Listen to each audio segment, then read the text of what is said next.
Hello everyone, welcome to my our channel experience with math. কেমন আছে সকলে? আশা করছি সকলে খুব ভালো আছে। তো চলো আজকের ক্লাস শুরু করা যাক। তো ফ্রেন্ড, আজকে আমরা ক্লাস 7-এর কোষে দেখি 12.1 নিয়ে আলোচনা করব। তো 12.1-এর অঙ্কগুলো আমরা করতে শুরু করে দিয়েছিলাম। তো এর আগের ক্লাসটা আমরা এই চ্যাপ্টারটার সম্বন্ধে বুঝেছি যে চ্যাপ্টারটায় কী আছে, কী ফর্মুলা তোমাদেরকে রেডি করতে হবে, সেই সমস্ত ফর্মুলা সম্বন্ধে আমরা আলোচনা করেছি। তো যারা দেখোনি আগের ক্লাসটা, অবশ্যই ডেসক্রিপশন বক্সে লিঙ্ক দেওয়া আছে, ওখান থেকে গিয়ে ক্লাসটা করে নিতে পারো। তারপরে এই ক্লাসটা করতে আসবে, তবে কিন্তু ভালোভাবে বুঝতে পারবে। ঠিক আছে, তো চলো বেশি দেরি না করে শুরু করা যাক আজকের ক্লাস। তো তোমাদের বইয়ের পৃষ্ঠা নম্বর হচ্ছে 155। তো সেখানে 155 পাতায় দেখো আমরা 4 পর্যন্ত অঙ্কগুলোকে আমরা করে ফেলেছিলাম। 3 পর্যন্ত করেছিলাম, 4-এরটা তোমাদেরকে বাড়িতে করতে বলেছিলাম। তোমরা অবশ্যই নিশ্চয়ই করে ফেলেছো। 4-এর অঙ্কটা পুরো 2-এর অঙ্কটার মতন সেম অঙ্ক হবে, ঠিক আছে? আর যদি না হয় কমেন্ট সেকশনে এসে জানাবে। আজকে আমরা শুরু করব 5 থেকে অঙ্ক। 5 থেকে অঙ্ক স্টার্ট করব। কি বলেছে দেখো, অঙ্কটা আমি স্ক্রিনে দিচ্ছি। তো একটা সংখ্যামালা দেওয়া আছে, দেখতে পেয়েছো? তো এর সঙ্গে নিচের কোনটি যোগ করলে যোগফল একটি পূর্ণবর্গ সংখ্যামালা হবে, এটা জিজ্ঞেস করেছে। আমি আগের দিন পূর্ণবর্গ ব্যাপারটা তোমাদেরকে বুঝিয়েছি, তাও একবার আজকে বলে দিচ্ছি। পূর্ণবর্গ মানে কি? যে সংখ্যার বর্গমূল করে একটি পূর্ণ সংখ্যা পাই। যে সমস্ত সংখ্যাকে বর্গমূল করে আমরা কি পূর্ণ সংখ্যা পাই, তাকে হচ্ছে আমরা কি পূর্ণবর্গ সংখ্যা বলবো। আরেকটা সোজা উপায় কি, দেখবো কি যার মাথায় স্কোয়ার আছে, ধরো 2-এর মাথায় স্কোয়ার যদি করে দিই, 2-এর মাথায় স্কোয়ার যদি করে দিই, তাহলে কত উত্তর হবে? 4 উত্তর হবে। মানে 2 গুণ 2 করলে 4 হয়। তো 4 হচ্ছে একটি কি সংখ্যা? পূর্ণবর্গ সংখ্যা। কি সংখ্যা? পূর্ণবর্গ সংখ্যা। তো কোনো সংখ্যাকে পূর্ণবর্গ হতে গেলে তার মাথায় আমাকে কি করতে হবে? একটা স্কোয়ার আনতে হবে, তবেই সেই সংখ্যাটা পূর্ণবর্গ সংখ্যা হবে। তো তাহলে একটা সংখ্যামালাকে যদি পূর্ণবর্গ হতে যায়, ধরো a প্লাস বি, এটা একটা সংখ্যামালা। তো একে যদি পূর্ণবর্গ হতে হয়, তাহলে আমাকে কি করতে হবে? এর মাথায় একটা স্কোয়ার এনে দিতে হবে। তাহলেই হচ্ছে এই সংখ্যামালাটা একটি পূর্ণবর্গ সংখ্যামালা হয়ে যাবে। বোঝা গেল? পূর্ণবর্গ মানে ব্যাপারটা এরকম। তো আমাকে বইয়ের যে অঙ্কটা আছে, বইয়ে তোমাদের কি দিয়েছে, যে অঙ্কটা দিয়ে দিয়েছে হচ্ছে 5-এর অঙ্কটা এক্স স্কোয়ার প্লাস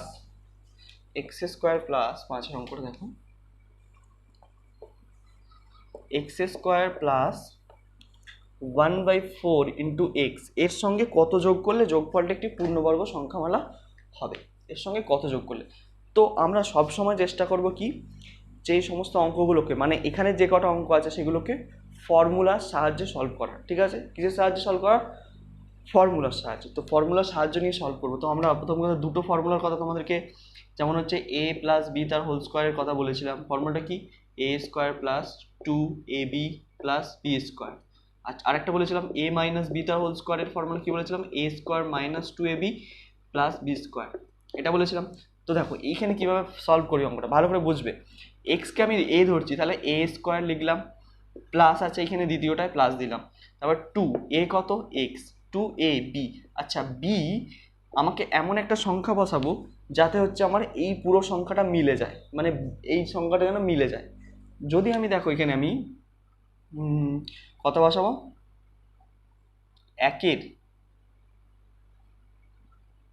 কত বসালে মিলবে? আচ্ছা, উপরে 2, ধরো এখানে আমি 8 বসাচ্ছি, 1/8। 1/8 যদি বসাই হিসেব মতন, দেখো তাহলে আমার হিসেব মতন 1-এর 4 এক্সই আসবে। মানে এইটা আমি দেখাচ্ছি, 2 ইন্টু এক্স এটা আছে, ইন্টু 1/8 বসাচ্ছি। দেখো 2-4 8, তাহলে কত হচ্ছে? 1/4 ইন্টু এক্স। এটাই তো আসছে, এটাই তো এখানে আছে। আমি যদি এখানে বিটাকে 1/8 বসাই, তাহলে কিন্তু আমার এটা এইখানের এই সংখ্যামালাটার সঙ্গে এটা মিলে যাচ্ছে। মানে 2 ইন্টু এক্স ইন্টু 1/8 সমান আমরা লিখতে পারি কি? 1-এর 4 এক্স। ঠিক আছে, তাহলে আমি এইখানের মানটার কোনো চেঞ্জ করলাম না কিন্তু, ঠিক আছে, কিন্তু আমি ফর্মুলায় আনার চেষ্টা করছি। তাহলে a স্কোয়ার প্লাস 2ab আর বি স্কোয়ার, তাহলে কত হবে? বি যদি 1/8 হয়, তাহলে বি স্কোয়ার 1/8 তার স্কোয়ার হয়ে যাবে, 1/8 পুরোটা স্কোয়ার করে দিলাম। তাহলে এটাই তো একটা ফর্মুলা হয়ে গেল। তাহলে এটা ফর্মুলাটা কি? এক্স প্লাস 1/8 তার হোল স্কোয়ার। দেখো মাথায় স্কোয়ার চলে এসছে, তাহলে সংখ্যামালাটা একটি পূর্ণবর্গ সংখ্যামালা হয়ে গেছে। তাহলে আমাকে কত যোগ করতে হলো এক্সট্রা? এই 1/8 তার হোল স্কোয়ার মানে কত? 1/8 তার হোল স্কোয়ার মানে হচ্ছে 1/64। 1 স্কোয়ার 1, 8 স্কোয়ার 64 যোগ করতে হবে, এটাই হচ্ছে আমার উত্তর। বোঝা গেল কিনা দেখো, এই হচ্ছে অঙ্ক, সোজা সাপটা অঙ্ক, কোনো জটিলতা নেই। ফর্মুলা সাহায্য নেবে, তাহলেই কিন্তু এই চ্যাপ্টারের যা অঙ্ক আছে যদি ফর্মুলা ঠিকঠাকভাবে রেডি করতে পারো তাহলে কিন্তু এখানে কোনো অঙ্কই তোমার আটকাবে না। যাই হোক, দেখে নাও, এই গেল 5-এর অঙ্ক। এরপর আসবো আমরা 6-এর দাগের অঙ্কে। এবার আসবো 6-এর দাগের অঙ্ক। তো 6-এর দাগের অঙ্কটা কি বলছে দেখো, বলছে কে এর কোন মান বা মানগুলির জন্য c² + kc + 1/9 একটি পূর্ণবর্গ হবে। আচ্ছা চলো, অঙ্কটা প্রথমে দেখো স্ক্রিনে দিচ্ছি। c² +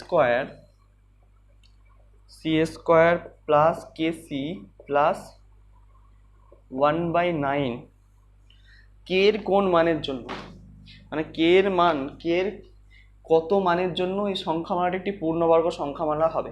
দেখো অঙ্কটা বোঝো ভালো করে। আমি একটা কাজ করছি এখানে, c² যেমন আছে রইলো, এই 1/9কে আগে নিয়ে আসছি, হলো প্লাস কেসি। এটা বুঝতে পারলে আমি কিছুই করিনি, শুধু 1/9কে আগে নিয়ে এসেছি। কেন নিয়ে এসেছি? একটা ফর্মুলায় ফেলার জন্য। কিসের ফর্মুলা দেখো বুঝতে পারো, c² যেমন আছে রইলো প্লাস 1/3 তার পুরোটার হোল স্কোয়ার করে দিলাম, হলো প্লাস কেসি যেমন আছে লিখে দিলাম। এটা বুঝতে পারলে 1/3 তার হোল স্কোয়ার মানে 1/9, এটাই তো বোঝা যাচ্ছে। 3² 9, 1² 1, তাহলে c² প্লাস 1/c তার হোল স্কোয়ার মানে a² প্লাস b²। আচ্ছা, a² প্লাস b² একটা ফর্মুলা হয় তোমাদের, এইখান থেকে আমরা বার করেছিলাম একটা ফর্মুলা, a² প্লাস b² এর ফর্মুলা। a² প্লাস b² সমান লিখতে পারি a প্লাস b তার হোল স্কোয়ার মাইনাস 2ab। ঠিক আছে, এটা লিখতে পারি a প্লাস b তার হোল স্কোয়ার মাইনাস 2ab লিখতে পারি। তো এইখান থেকে লিখছি, এই ফর্মুলাটা থেকে এটা কিন্তু বানানো হয়েছে, এটা তৈরি করা ফর্মুলা। ঠিক আছে, অরিজিনাল বা মেন ফর্মুলা হচ্ছে তোমার এটা, মেন ফর্মুলা এটা, কিন্তু এটা তৈরি করা, ডিরাইভ করা ফর্মুলা। তো এই ফর্মুলাটাই কাজ এইখানে আছে। তাহলে a² প্লাস b² আকারে আছে, তাহলে আমরা লিখতে পারবো কি a প্লাস b তার হোল স্কোয়ার। তার মানে এইখানে কি লিখবো, a হচ্ছে c প্লাস b কত 1/3 তার whole square minus 2ab, 2a কত c, b কত b হচ্ছে 1/3 প্লাস kc। বোঝা গেল এই পর্যন্ত? এবার দেখো ভালো করে এখানটা বুঝবে, এখানটা খুব বোঝার জায়গা একটা। আমার দেখো, আমি কি একটু আগে বললাম তোমাদেরকে যে কোনো সংখ্যামালা বা কোনো সংখ্যার মাথায় যদি স্কোয়ার থাকে তাহলে সেটা কি হয়, সেটা একটি পূর্ণবর্গ সংখ্যা বা সংখ্যামালা হয়, তাই তো?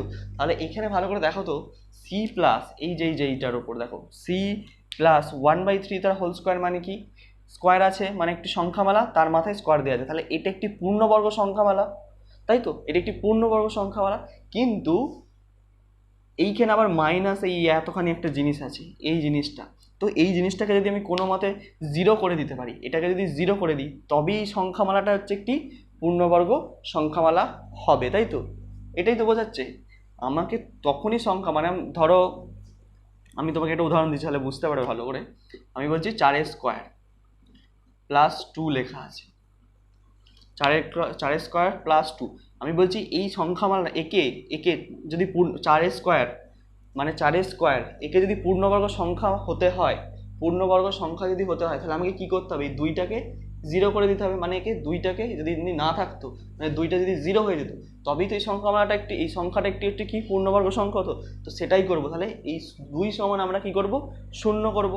তাহলে আমরা বলবো কি, যদি এই পুরো অংশটা মাইনাস 2c ইন্টু 1/3 প্লাস কেসি যদি না থাকতো, অর্থাৎ এটা যদি জিরো হতো তবেই সংখ্যামালাটা একটি পূর্ণবর্গ সংখ্যামালা হতো। এই কথাটা তোমরা লিখতে হবে। তাহলে অতএব দেবে minus 2 into C into 1/3 plus KC সমান 0 হলে সংখ্যামালাটি একটি পূর্ণবর্গ সংখ্যামালা হবে, তাই তো? শূন্য হলে সংখ্যামালাটি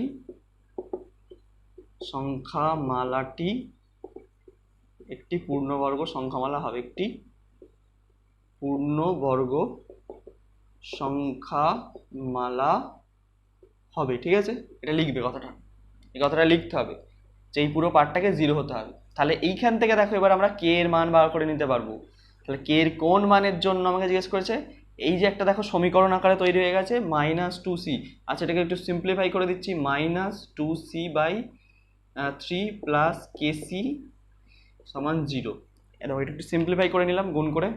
তো এখান থেকে এবার কী করব, কে এর মান বার করবো। কার মান বার করবো? কে এর মান। আচ্ছা, কে যুক্ত পদটাকে আমি শুধু বাঁ দিকে রাখছি, তারপর এটাকে ডান দিকে পাঠিয়ে দিলে 2c প্লাস মাইনাস ছিল দিকে প্লাস হয়ে গেছে বাই 3। ঠিক আছে, এবার দেখো, এবার হচ্ছে কে বার করব, তাহলে কি হয়ে যাবে, সিটা কোথায় চলে যাবে, সিটা এখানে গুণ আছে, নিচে গেলে ভাগ হয়ে যাবে, এদিকে গেলে 2c বাই 3c, তার মানে সিসি কেটে গেল। তাহলে কে এর মান কত পাচ্ছি এখানে দেখো। আচ্ছা, এইখানটা যদি না দেখা যায় পরের লাইনে করছে, এই দিকটায় করছে, এখানে পর্যন্ত বোঝা গেছে। তাহলে আমি কি করবো, এখানে কে যুক্ত পদ কেসি এদিকে রাখলাম, আর এদিকে যদি পাঠিয়ে দিই তাহলে 2c বাই 3 হলো। এবার দেখো কে সমান বার করছি, কে সমান বার করবো, সি এখানে গুণ আকারে আছে, এদিকে গেলে কি হয়ে যাবে, ভাগ হয়ে যাবে। তাহলে 2c বাই 3c, তাহলে সিসি কাটলো, তাহলে কে এর মান কত পেয়ে গেলাম, 2/3। তাহলে কে এর কোন মানের জন্য, কে এর মান 2/3 জন্য সংখ্যামালাটা একটি পূর্ণবর্গ সংখ্যামালা হবে। তো এইভাবে অঙ্কটাকে সলভ করতে হবে, এটাই তোমাদের কে এর মান 2/3। ঠিক আছে, তো এবার আসবো আমরা 7 অঙ্ক।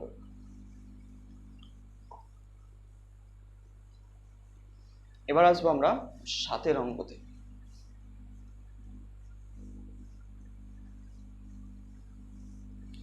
আচ্ছা 7 দাগে নয়, মানে 6 দাগে 2 অঙ্কটা। 6 দাগে 2 অঙ্কটা একই ধরনের অঙ্ক, যে 9p² প্লাস 1/9p² সংখ্যামালাটা থেকে কোন সংখ্যা বা সংখ্যাগুলি বিয়োগ করলে বিয়োগফল একটি পূর্ণবর্গ সংখ্যা হবে। ঠিক আগের অঙ্কটার মতন যেমন করলাম এটা করছে, এবং তেমনভাবে করব। 2 অঙ্কটা, 6-2 অঙ্কটা দেখো। 6-2 অঙ্কটা কি বলছে, 9p² প্লাস 1/9p², তাই তো। তো এর সঙ্গে কত কি বলেছে, কোন সংখ্যাগুলি বা সংখ্যাগুলি বিয়োগ করলে, কোন সংখ্যা বা কোন সংখ্যাগুলি বিয়োগ করলে বিয়োগফল একটি পূর্ণবর্গ সংখ্যামালা হবে, এটা বলেছে। কিছু নয়, a² প্লাস b² ফর্মুলা লেখাবো। দেখো 3p তার স্কোয়ার করছি প্লাস 1/3p পুরোটার স্কোয়ার করছি, তাহলে a² প্লাস b² হয়ে গেল। তাহলে কি লিখতে পারি, a প্লাস b তার whole square, a plus 1/3 whole square minus 2 a কত 3p ইন্টু 1/3p, তাই তো 1/3p। তাহলে এই 3p কেটে যাচ্ছে, তাহলে আমার হিসেব মতন হচ্ছে কত, 3p প্লাস 1/3p মাইনাস 2। তাহলে আমাকে দেখো, আচ্ছা এখানে স্কোয়ার আছে, এবার ভেবে দেখো এবার তো কোন সংখ্যা বা সংখ্যা বিয়োগ করতে হবে সংখ্যাগুলি। দেখো এই -2কে যদি উড়িয়ে দিই, মানে এই -2কে যদি বিয়োগ করে দিই, আমি বাদ দিয়ে দিই, তবেই তো সংখ্যামালার মাথায় স্কোয়ার থাকবে। এই সংখ্যাটা উড়ে গেলে তাহলে পুরো সংখ্যাটা কি একটি পূর্ণবর্গ সংখ্যামালা, তাই তো। একটি পূর্ণবর্গ সংখ্যামালা মাথায় স্কোয়ার আছে মানে, তাহলে আমাকে কত উত্তর হবে, -2 উত্তর হবে। -2 বিয়োগ করতে হবে, তাহলে উত্তর কত হবে, -2 বিয়োগ করতে হবে, বিয়োগ করতে হবে। বোঝা গেল? এই গেল আমার 6-2 অঙ্কটা, দেখে নাও ভালো করে। চলো এবার আসি নেক্সট অঙ্কে।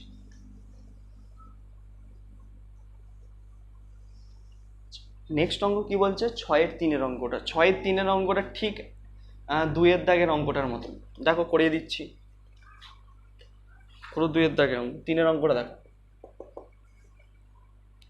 x - y তার হোল স্কোয়ার সমান হচ্ছে 4 - 4y প্লাস y² যদি হয়, তাহলে আমাকে x এর মান কত হবে বার করতে বলেছে, তাই তো। x এর মান বার করতে বলেছে। দেখো খুব সোজা, ফর্মুলায় ভাঙবো। a - b তার হোল স্কোয়ার ফর্মুলা তোমার সামনেই লেখা আছে।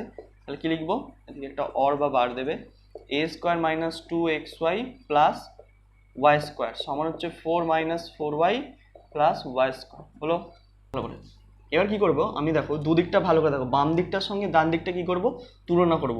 তুলনা করার আগে একটা কাজ করে নাও, আর একটা কাজ, x² - 2xy যেমন আছে, এদিকে y² যেমন আছে রইল। তো আমি এখানে 4 আছে, 4টাকে আমি 2 লিখতে পারি, মানে 4 - 2 ইন্টু, ঠিক আছে, 2 ইন্টু 4y আছে, 2y লিখছি, 2ab, ঠিক আছে, প্লাস y² যেমন আছে রইল। তাহলে ভালো করে একটু লক্ষ্য করে দেখো তো, x² মানে কত, এই দিকটার সঙ্গে এই দিকটা তুলনা করলে x মানে 2, তাহলে x² সমান আমরা লিখতে পারি কি, x² সমান 2 স্কোয়ার। তাহলে এক্স সমান তাহলে কত 2, বোঝা গেল? তাহলে দুদিক এই দিকটার সঙ্গে এই দিকটা তুলনা করলেই আমরা বুঝতে পারছি কত এক্স এর মান কত হচ্ছে 2 হচ্ছে। এইভাবেই কিন্তু তুলনা করে মানে বাম দিকের সঙ্গে ডান দিক তুলনা করে আমরা কিন্তু যার যার জিজ্ঞেস করবে মান আমরা সেই মানগুলো কিন্তু সহজেই বার করতে পারবো, বোঝা গেল? এই হলো 6-3 অঙ্কটা। ঠিক আছে, 6-3 অঙ্ক গেল। এবার আসবো 6-3 অঙ্ক আর একটা 4 অঙ্কটা, তাহলেই হচ্ছে 6 দাগের অঙ্কগুলো আমাদের শেষ হয়ে যাবে। চলো 4 দাগের অঙ্কে আসি এবার। 4 দাগের অঙ্ক কি বলছে দেখো, এখানে কে এর মান বার করতে বলেছে। কে এর মান কিভাবে বার করব? এখানে প্রত্যেকটা অঙ্কই কিন্তু খুব গুরুত্বপূর্ণ এবং পরীক্ষায় আসার মতন অঙ্ক, ভালো করে প্রত্যেকটা প্র্যাকটিস করতে হবে। c-3 তার হোল স্কোয়ার সমান আমরা দেওয়া আছে কত c² প্লাস kc প্লাস 9 হলে কে এর মান কত হবে বার করতে দিয়েছে। কে এর মান জিজ্ঞেস করেছে, ঠিক আছে? কে এর মান কত হবে জিজ্ঞেস করতে দিয়েছে।